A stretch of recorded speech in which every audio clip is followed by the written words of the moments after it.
I came home from military duty on Christmas Eve and found my disabled Marine father eating dinner alone in the garage. Not because we didn't have room inside. Not because he wanted privacy. But because my stepbrother said his wheelchair would ruin the engagement photos.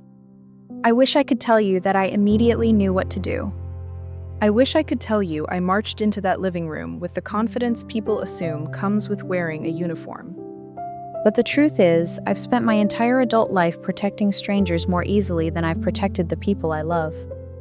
And that night, standing in my mother's driveway with my duffel bag still over my shoulder, I realized I had missed something happening right in front of me for years. My name is Emma Brooks. I'm 36 years old, a captain in the Army National Guard, and for most of my life, I believed that showing up was enough. You show up for your unit. You show up for your mission. You show up for your family. I thought if I kept doing that, the people I loved would be okay. I was wrong. The house looked exactly the same from the outside. White Christmas lights wrapped around the porch railings. A wreath hung neatly on the front door. Music drifted through the windows while laughter spilled out into the cold North Carolina air. Inside, my stepbrother Eric was celebrating his engagement. There were catered appetizers arranged on polished trays, champagne glasses clinking together, and guests dressed like they belonged in holiday commercials. I stood on the porch in my travel uniform, exhausted from months away, thinking only about seeing my father. Frank Brooks wasn't my biological father. He didn't have to choose me. When I was 9 years old and my mother died, he stepped into a life that wasn't his responsibility and made sure I never felt unwanted. He taught me how to ride a bike, how to change a tire, how to fold an American flag, how to look someone in the eye and keep my word. And before every deployment or training assignment, he always said the same thing. You don't leave people behind. Even after the stroke took most of his speech 11 years ago, he'd still squeeze my hand and find some way to remind me. So when I walked through that front door and didn't see him sitting in his usual chair, something inside me tightened. I hugged my stepmother, Linda. She smelled like expensive perfume and stress. "You made it," she said, already looking over my shoulder toward the guests. "Where's Dad?" I asked. She adjusted the sleeve of her blouse before answering. "Oh, he's resting." I nodded automatically. Months of military schedules had trained me not to question quick explanations. But then I noticed something strange. The framed Marine Corps photograph that always sat above the fireplace was gone.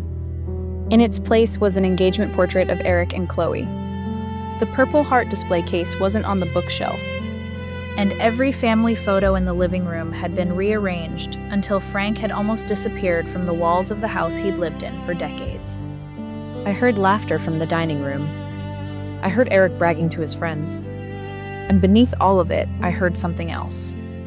A faint metallic squeak. Slow. Uneven. The sound of an old wheelchair wheel that desperately needed oil. I followed it through the kitchen, past the laundry room, toward the side door leading into the garage. The air changed before I even stepped inside. It smelled like cold concrete and motor oil. The fluorescent light overhead flickered once before settling. And there he was. My father sat in his wheelchair beside a workbench covered in paint cans and extension cords. He wore an old flannel shirt instead of the Marine jacket he loved. A paper plate of cold food rested on top of a toolbox. His blanket had slipped halfway to the floor. For a second, I couldn't move. I had spent months believing he was safe here.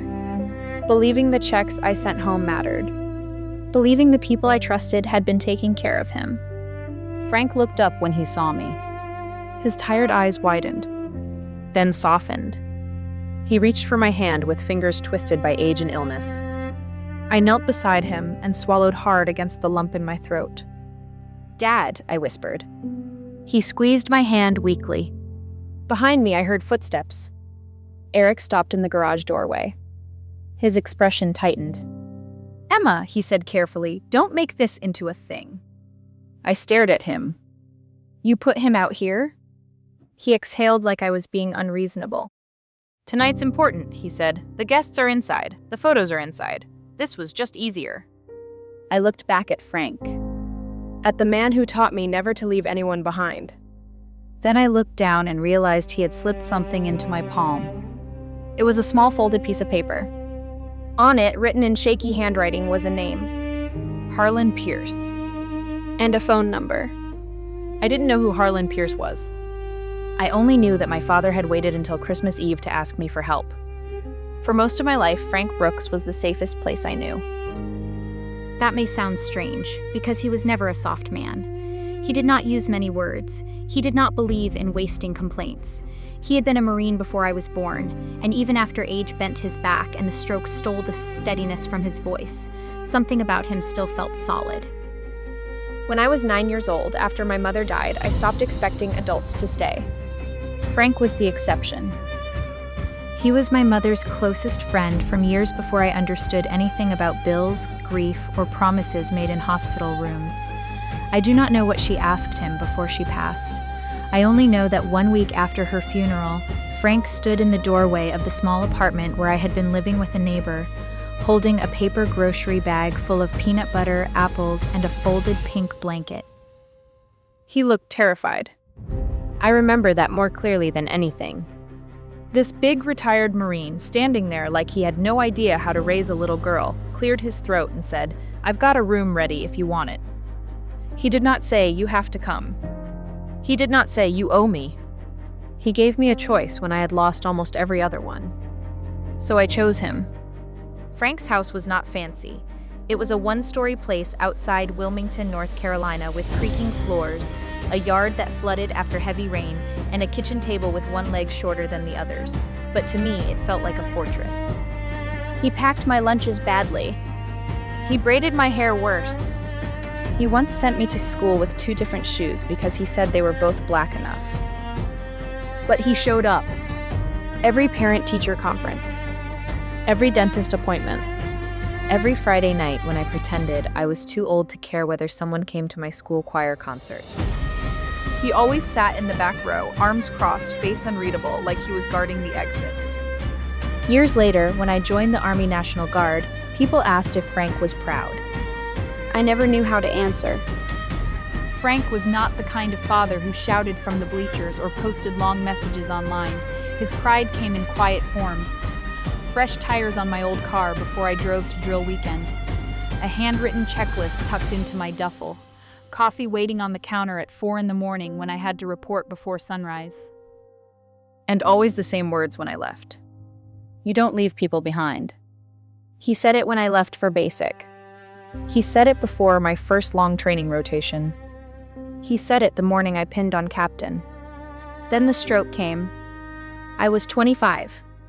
Frank was 78. One phone call from my stepmother, Linda, and the shape of our family changed. By then, Frank had married Linda for reasons I still did not fully understand. She had been widowed young and had a son named Eric, who was only 2 years younger than me. Frank said loneliness made people take chances. I think he believed he could build a family big enough that no one inside it would feel abandoned. For a while, it almost worked. Linda kept the house neat. She cooked Sunday dinners. She sent Christmas cards with all our names written in careful script. Eric called Frank Sir when he wanted something and Frank when he did not. I noticed that early. I noticed a lot of things early, but I was young enough to believe noticing was the same as understanding. After the stroke, Frank could still think clearly, but speech became difficult. Some days he could say a full sentence if he had enough time. Other days, only 1 or 2 words came out, dragged from somewhere deep and stubborn. His right side weakened. His hands shook. The wheelchair arrived before anyone was ready to say the word permanent. Linda became the person in charge of the house. Not officially. Not with any family meeting. It just happened. She kept the medication schedule taped inside a cabinet. She knew which doctor to call. She answered the phone when relatives checked in. She told people Frank was resting before anyone could ask to speak with him. At first, I was grateful. I was still building my military career. I worked full-time in logistics and drilled with my unit on top of that. Some months I was gone more than I was home. Linda would say, "Don't worry about your father, Emma. Focus on your duty." So I did. That sentence became a kind of permission slip.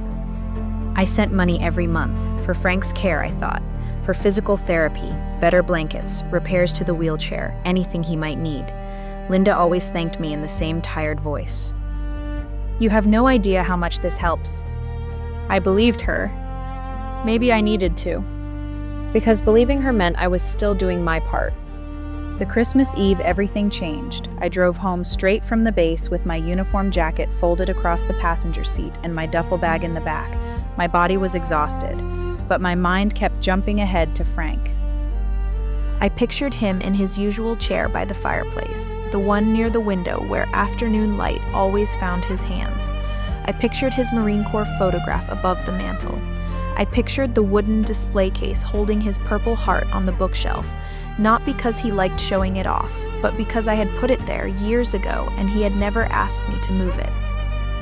When I turned into the driveway, the house was glowing. White lights wrapped around the porch. Cars lined both sides of the street. Through the front window, I could see people moving around with champagne glasses and bright holiday sweaters. Eric and Chloe's engagement party had become bigger than Linda had described on the phone. I sat in my truck for a moment, looking at all those cars. Something about it made me hesitate. Not fear exactly. More like the old feeling I used to get as a child, before walking into a room where adults had already decided what version of me they wanted. I took a breath, grabbed my bag, and went inside. The first person I saw was Linda. She looked elegant in a cream blouse and gold earrings, her hair sprayed into a smooth shape that did not move when she turned. She hugged me with one arm, careful not to smudge her lipstick. "You made it," she said. "I told you I would." Her eyes moved over my clothes. "You're still in uniform." "I came straight here." "Of course," she said, but her smile tightened. "Maybe change before photos. Eric wants everything to look cohesive." Cohesive. That was the first red flag, though I did not name it then. I had just come home after months away, and the first thing my stepmother noticed was whether I fit the picture. Eric appeared behind her in a navy suit that looked new. He was taller than me, polished in the way men get when they have been praised too often for standing still. Chloe stood beside him, beautiful and nervous, one hand resting lightly against his sleeve. "Captain Brooks," Eric said, raising his glass. "Glad you could make an appearance." Not glad you are home. Not Frank will be happy. An appearance. I smiled because that was what the room expected. "Congratulations," I said. Chloe hugged me gently. "We're so happy you're here." I believed she meant it, or at least wanted to. Eric's eyes flicked to my duffel bag, then toward the staircase, even though Frank had not used stairs in 11 years. "Guest room's full of coats," he said. "You can put your stuff in the laundry room." Before I could answer, a burst of laughter came from the living room. Someone called Eric's name. He turned immediately, relieved to be pulled away. I looked past him toward the fireplace.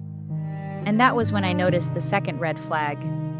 Frank's Marine Corps photograph was gone. For years, it had sat above the mantel in a simple black frame.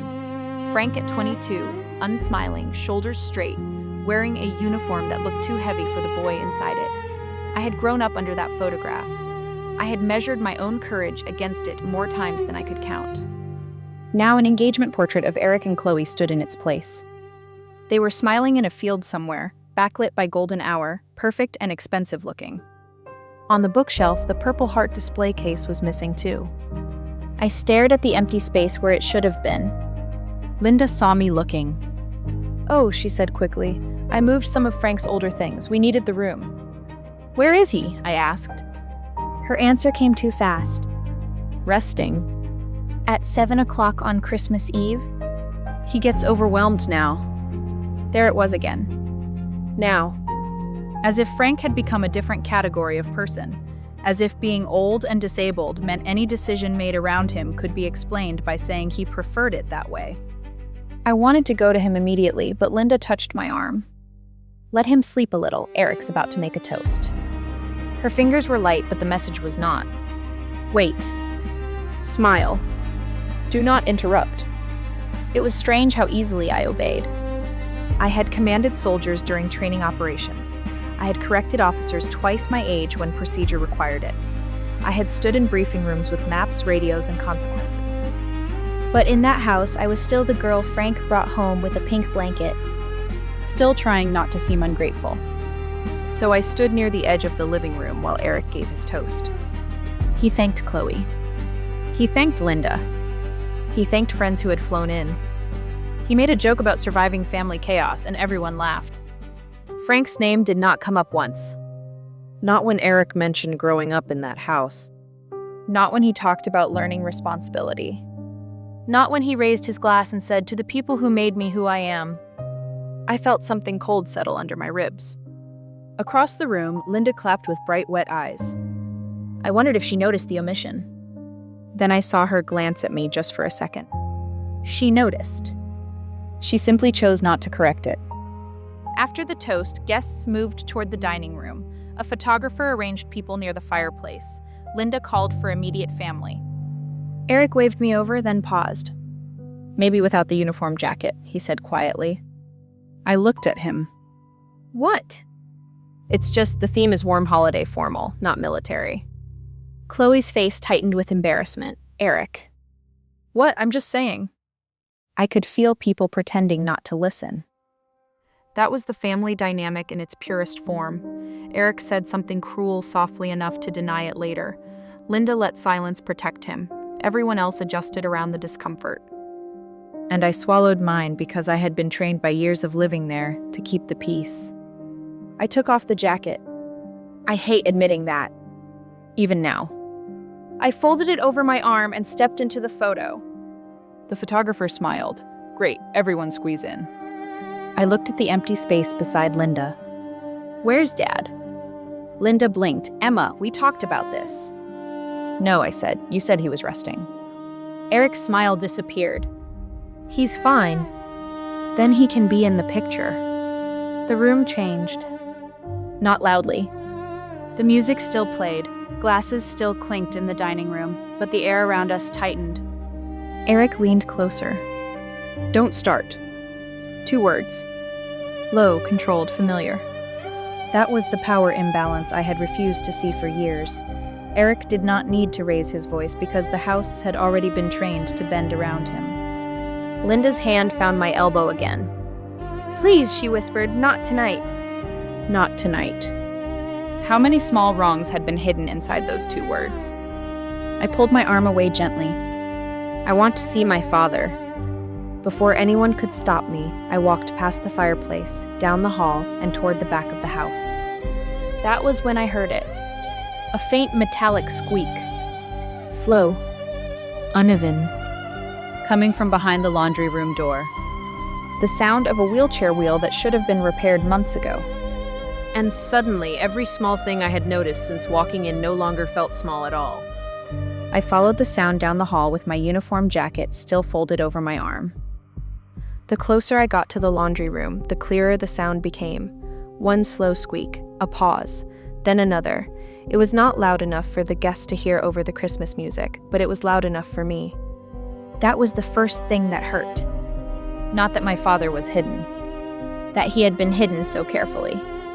The laundry room door was half open. Beyond it, the side door to the garage stood cracked just enough for cold air to slide into the hallway. I pushed it open, and the smell of concrete, motor oil, and old cardboard hit me before the light did. Frank sat beside the workbench in his wheelchair. His chair was angled toward the wall, not the door, as if even his view had been considered too much for the party. A paper plate rested on a red toolbox beside him. Ham, green beans, a roll that looked like it had been taken from the edge of a tray after everyone else had been served. The food had gone cold. The gravy had turned thick and dull. His blanket had slipped down around one wheel. The left brake on the chair was loose. That detail stopped me.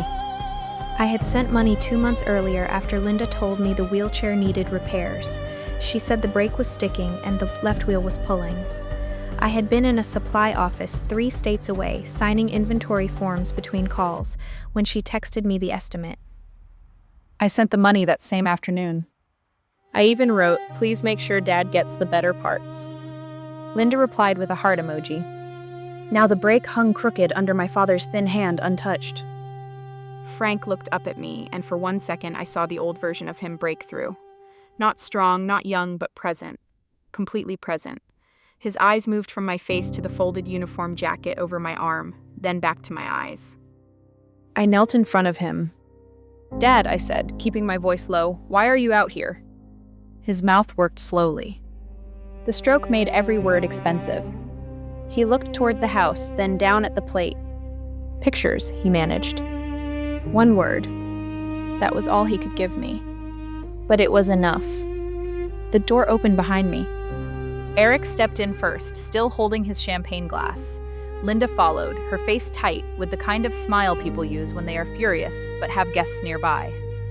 "Emma," she said, "he's fine." I did not turn around. Frank's hands were cold. I picked up the blanket and tucked it around his lap. "He's freezing." "It's heated in here," Eric said. "It smells like gasoline." "It's a garage." I finally looked at him. He stared back like I was the problem that had arrived unexpectedly, not the daughter who had just found her father eating beside paint cans on Christmas Eve. Linda stepped around him. "Your father gets overwhelmed by crowds," she said. "You know that." And there it was. The sentence that had carried more weight than I had ever realized. He gets overwhelmed. He's tired. He prefers quiet. He doesn't want visitors. For years, I had accepted those explanations because they sounded kind. They sounded protective. They let me believe that Frank's world had become smaller because his body demanded it, not because other people had made it smaller for their own convenience. The first memory came back then. It was from the previous Easter. I had been away for a training rotation, calling on a weak connection from a hotel room near Fort Pickett. I asked to see Frank. Linda turned the camera toward him for less than 10 seconds. He had been sitting near the back porch, half in shadow, wearing the same gray sweater he wore when he was cold. I remembered saying, "Dad, are you warm enough?" Before he could answer, Linda pulled the phone back and said, "He gets chilly, but he likes the porch." At the time, I believed her. Now I wondered if he had been left there because the house had guests. The second memory followed before I could stop it. July 4th. Eric had posted photos online from a cookout in this same backyard. Chloe, Linda, neighbors, red plastic cups, paper flags stuck in cupcakes, everyone smiling. I had seen Frank's wheelchair in the background of one picture, half hidden behind a patio umbrella. No Frank. Just the chair. I had called that night and asked why Dad was not in the photos. Eric laughed and said he was napping. You know how he is. I had accepted that too.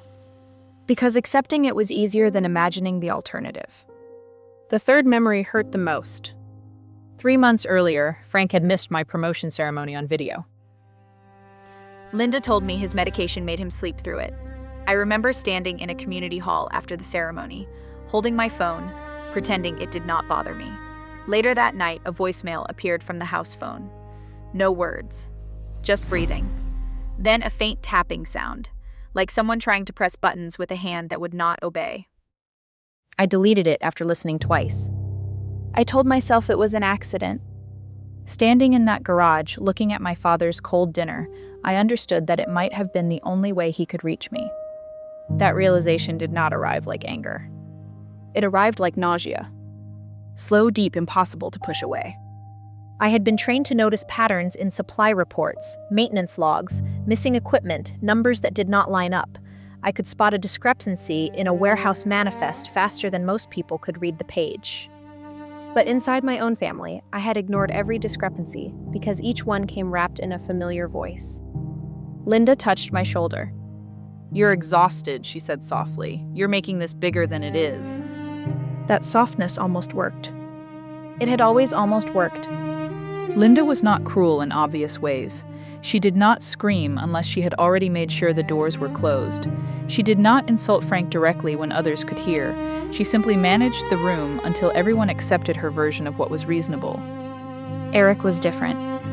He did not bother hiding his contempt unless it cost him something. He looked at Frank's plate and sighed. "Gave him food," he said. "What exactly is the issue?" I stood slowly. "The issue is that he is your stepfather." Eric's mouth tightened. "You married my mom. That doesn't make him my father." Frank's eyes dropped. A small movement.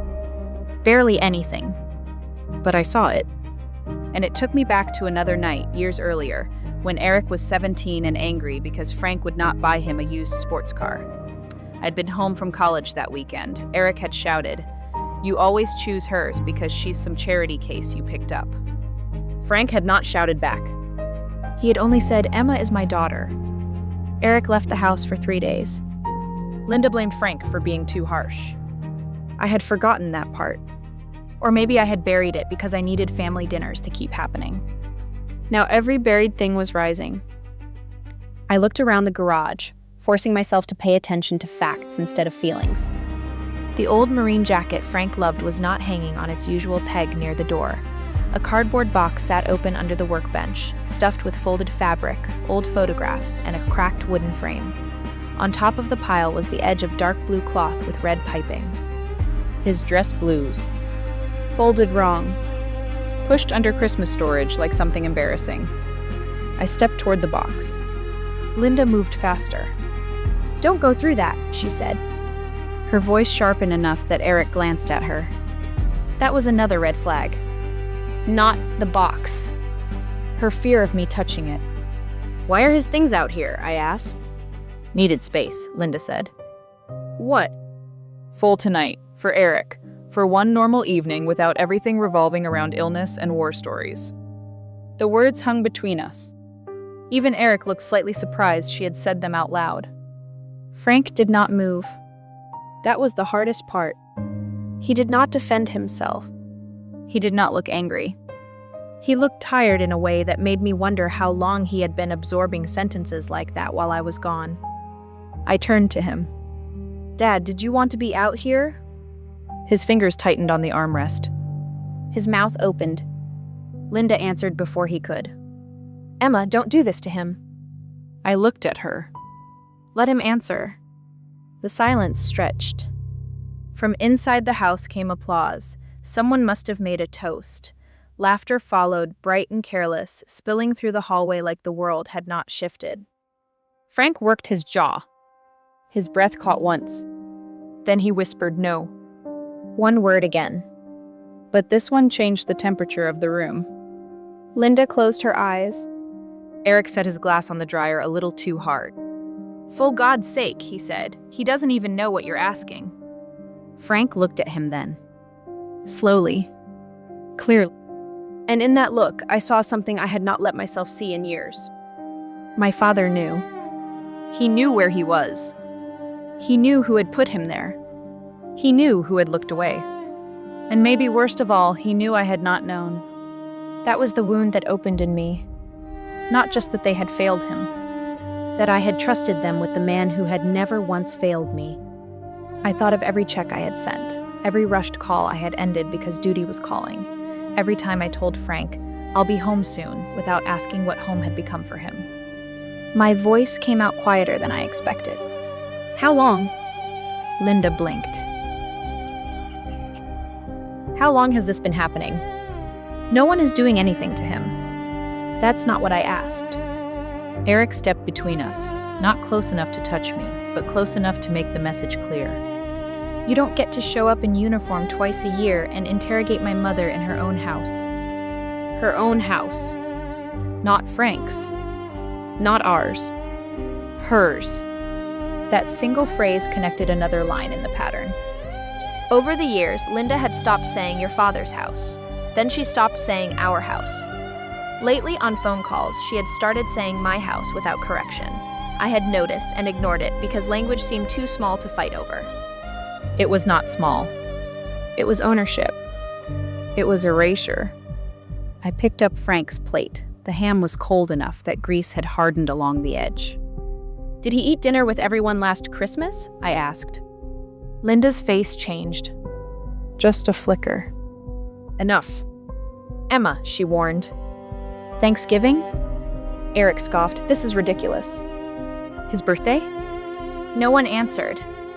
There were my 3 details, though I wished I had not found them.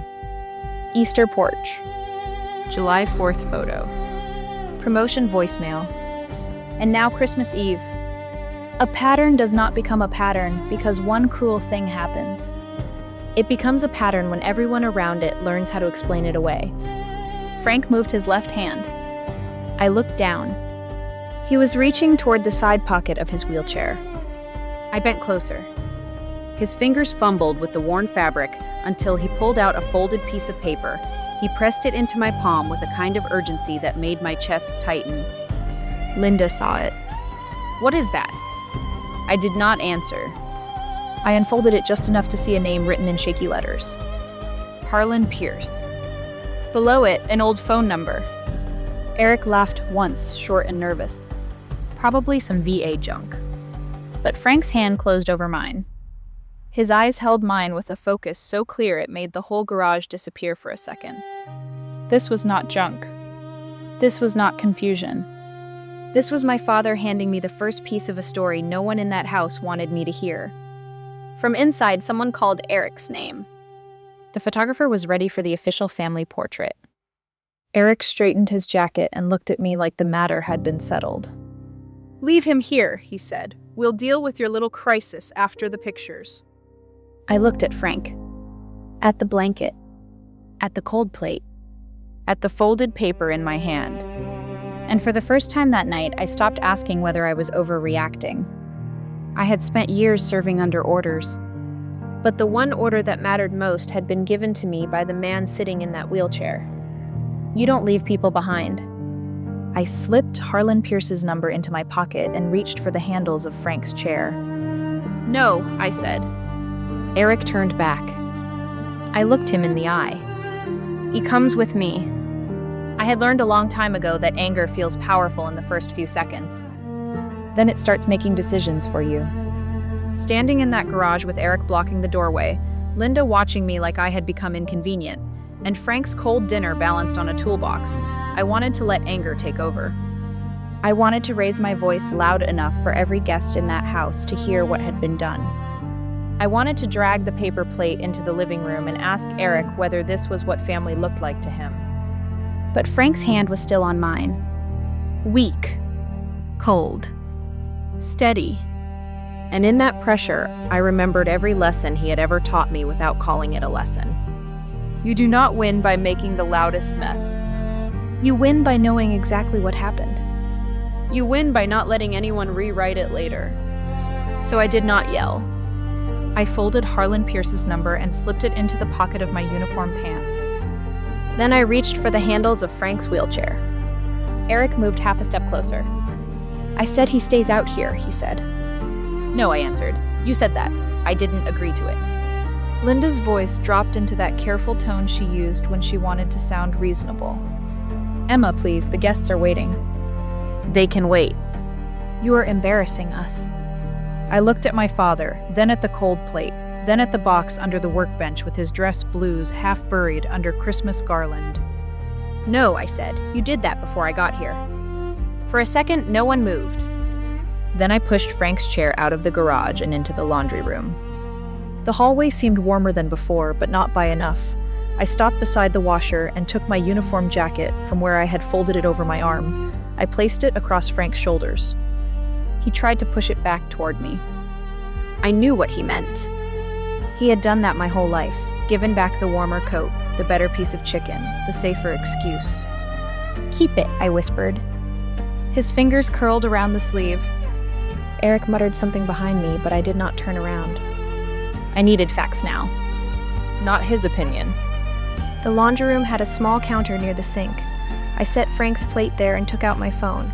I did not record anyone secretly. I did not want a shouting match on video. I took photos of what could not argue back. The cold food. The garage temperature on the old wall thermometer. The loose brake on the wheelchair. The blanket half dragging near the wheel. The open box containing Frank's dress blues. The empty spot in the living room where his Purple Heart display case used to be. Then I opened my banking app and searched Linda's name. 12 monthly transfers. Same amount. Same note from me. For Dad's care. I took screenshots of the transaction list, not because I thought money proved cruelty, but because it proved I had asked for care and paid for care, and now care had to be accounted for. Linda watched me from the doorway. "What are you doing?" "Making sure I remember tonight correctly." "You don't need to document your own family." I looked at her. If it's family documentation, shouldn't scare you. Her face tightened. That was the moment I knew the night was bigger than embarrassment. I wheeled Frank into his small bedroom at the back of the house. At some point after the stroke, the dining room had been converted for him because stairs were impossible. Linda always called it his suite when she talked to relatives. It was not a suite. It was a narrow room with a hospital bed, a dresser, and a window facing the side fence. But it was warm. That was enough for the next 5 minutes. I locked the wheelchair brake as best I could and checked his hands. His fingers were still cold, but the color was better. I wrapped a thicker blanket around him from the bed, then opened the drawer where his medication was supposed to be organized. The pill case was there. So was the chart Linda used to mention on the phone. But the chart had not been updated in 6 weeks. A physical therapy appointment card from October sat under a stack of unopened pharmacy papers. The appointment had been circled, then crossed out. I took a photo. Not with dramatic satisfaction. With shame, because I had asked about therapy in November. Linda had said, "He gets tired, we're taking a little break." There it was again. The language of kindness used as a locked door. I opened the bottom drawer. Inside were envelopes. Dozens of them. Some still sealed. Some yellowed at the edges. The return addresses were from all over the country: Virginia, Ohio, Texas, Arizona. A few had Marine Corps stickers on the back flap. One had handwriting so shaky it looked like it had taken the sender an hour to write Frank's name. I picked up the top envelope. It was dated almost 2 years earlier. Linda stepped into the room. Those are old. Then why are they unopened? We didn't ask for them.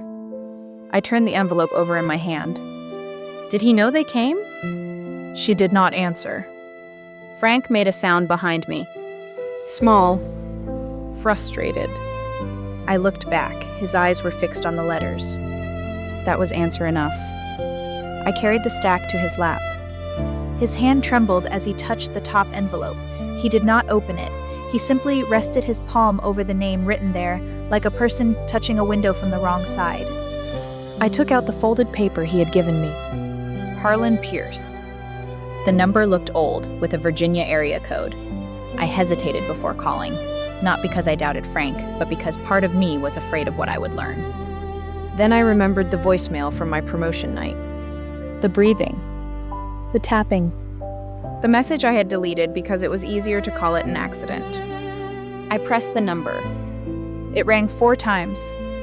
A man answered with a voice like gravel and coffee. Pierce. My name is Emma Brooks, I said. I'm calling about Frank Brooks. The line went silent. Not dropped. Silent. I could hear a television low in the background, then the sound of it being turned off. Finally, the man said, "Is Frank alive?" I closed my eyes. Those 3 words landed harder than anything Eric had said. "Yes," I said, "he's alive." The man exhaled, and something in that breath sounded like years leaving his body. Thank God. I looked at Frank. He was watching me with complete focus. I found your name in his chair, I said. He gave it to me tonight. Where is he? At home, in North Carolina. Another pause. Then Harlan Pierce said, "We were told he didn't want contact." My throat tightened.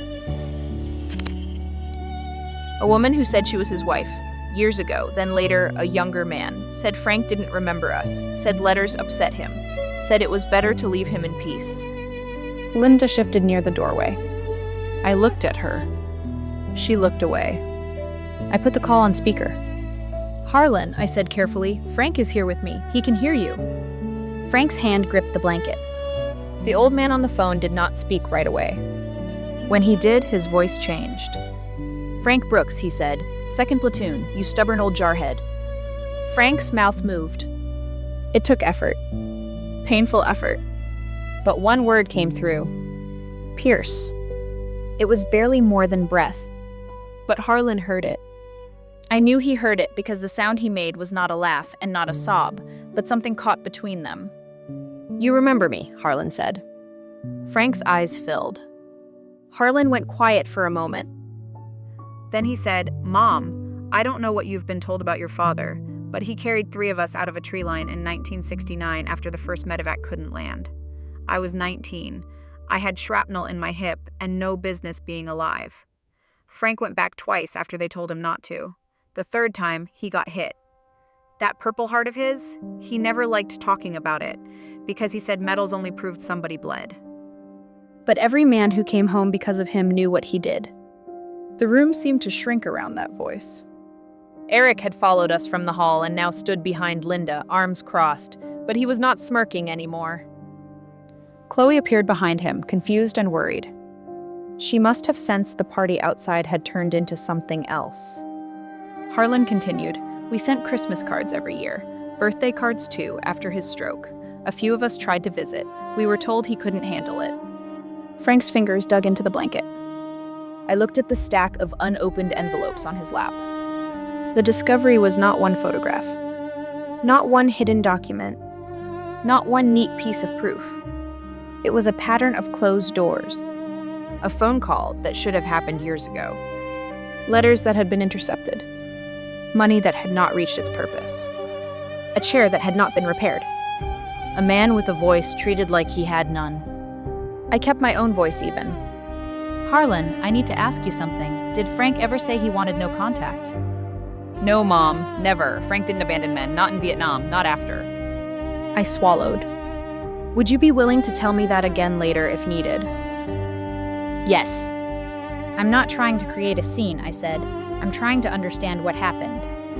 Sometimes understanding is the scene, he replied. I almost smiled despite everything. Then Harlan asked, "Is he safe tonight?"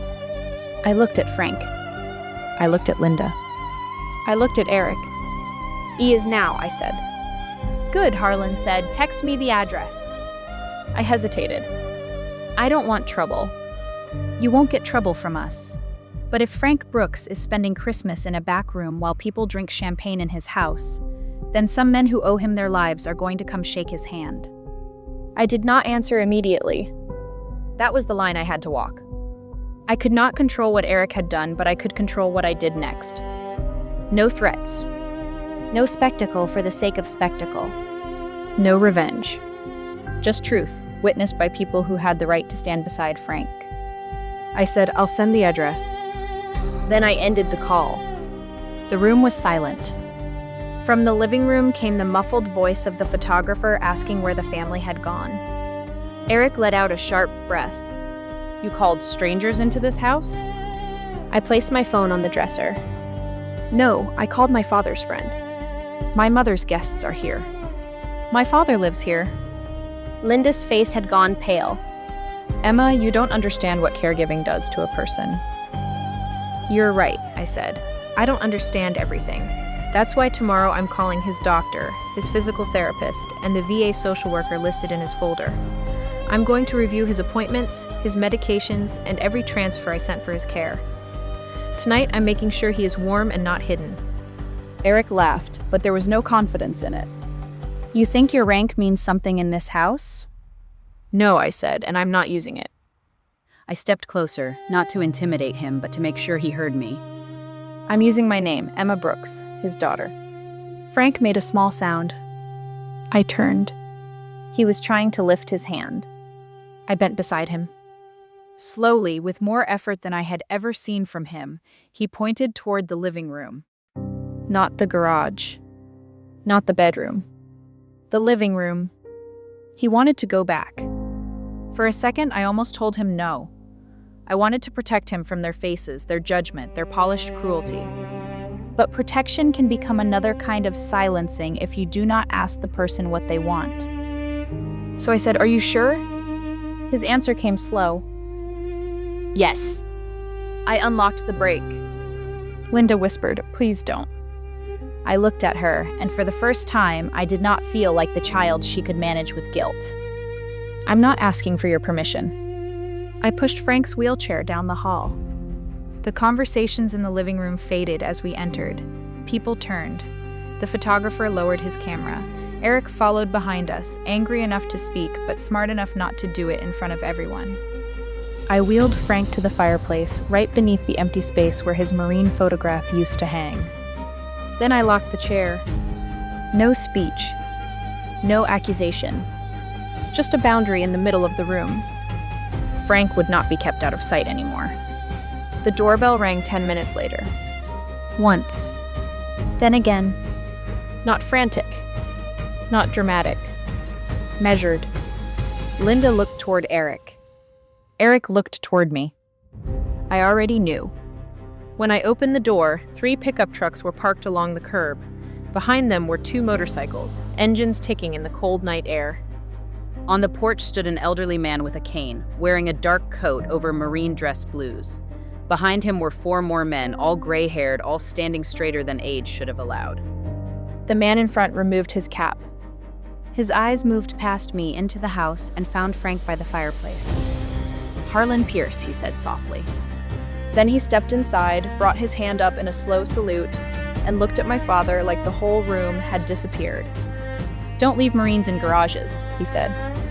No one clapped when Harlan Pierce said those words. That is not how shame works in a real room.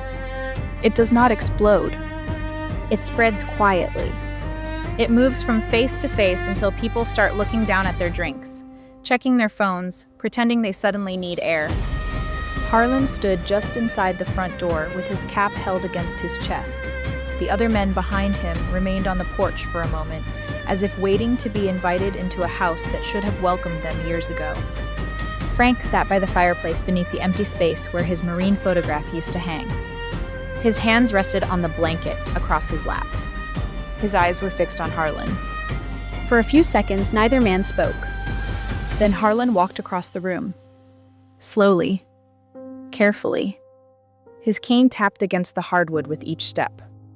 He stopped in front of Frank, straightened as much as his body allowed, and saluted. Frank's right hand trembled. It took him longer than it should have. But he lifted it. Not high. Not perfectly. Enough. Harlan's face changed when he saw that salute. The hard lines around his mouth softened, and for one brief second, I saw the 19-year-old he had once been, standing in front of the man who had carried him out of a place he should not have survived. "Frank," he said quietly, "we've been looking for you." Frank's mouth moved. The word came out rough. "Pierce." That was all. But it was enough to make one of the men on the porch turn his face away. Eric broke the silence first. "This is ridiculous," he said. "You people can't just walk into a private family event." Harlan did not turn around. Neither did I. That may have been the first real consequence Eric felt that night. Not punishment. Not arrest. Not some dramatic public downfall. Just the sudden discovery that the room no longer revolved around him. Chloe stood near the dining room archway, one hand pressed to her mouth. Her eyes moved from Frank's cold plate, still sitting on the laundry room counter, to the men in dress blues, to Eric. She was putting the evening together in real time. So were the guests. A woman who had laughed at Eric's toast 20 minutes earlier set her champagne glass down untouched. A man near the Christmas tree whispered something to his wife, and they both stepped toward the hallway. Within minutes, people began leaving. No speeches. No confrontation. Just coats gathered quietly.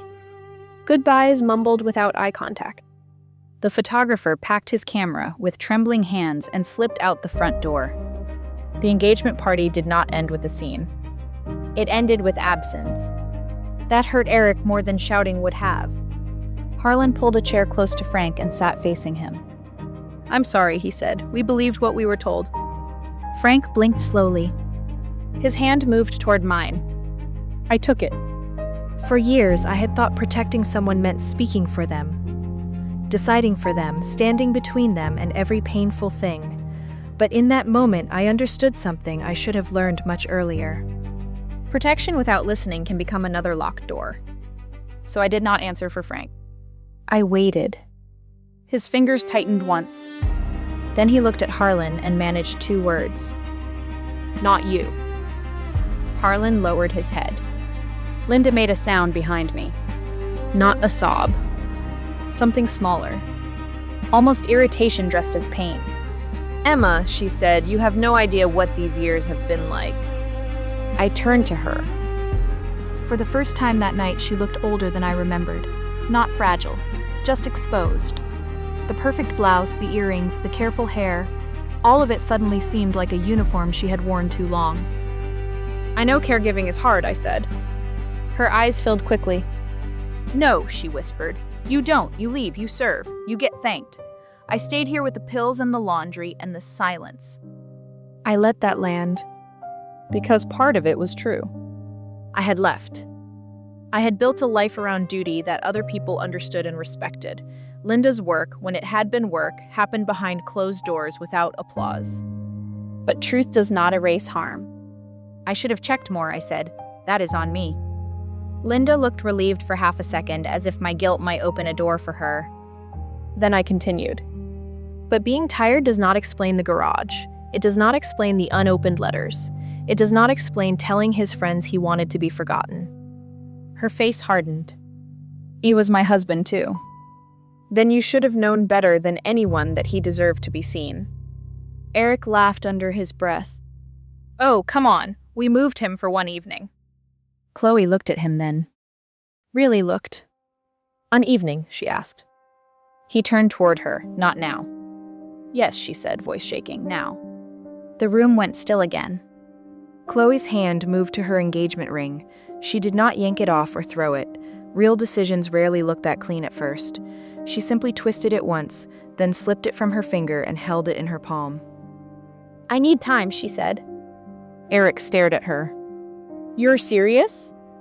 I need to know if this is who you become when someone is inconvenient. He had no answer. That was another consequence. Not destruction. Recognition. I looked at Frank. His eyes were on Chloe, and I wondered if he understood the strange mercy of that moment. Someone was stopping before building a life on the same silence that had nearly swallowed him. Harlan and the others stayed less than an hour. They did not threaten anyone. They did not turn the house into a courtroom.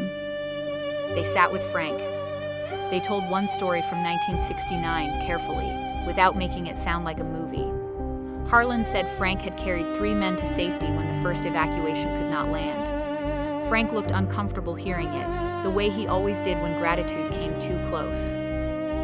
When Harlan finished, he looked around the room. He never called himself a hero, he said. Most of the men worth the word don't. Then he stood. He'll be back tomorrow if he wants us. This time everyone looked at Frank. Not Linda. Not Eric. After a long moment, he nodded. The next morning, I started making calls. Not angry calls. Necessary ones. His doctor. His physical therapist. The pharmacy. The VA social worker listed in an old folder Linda had kept under the desk. I made a timeline, missed appointments, canceled visits, money transfers, unopened letters, wheelchair repairs that had been paid for but never done. I did not file a lawsuit that week. I did not have anyone arrested. I did something harder for me. I stayed calm long enough to build a boundary no one could talk me out of. I stopped sending money through Linda.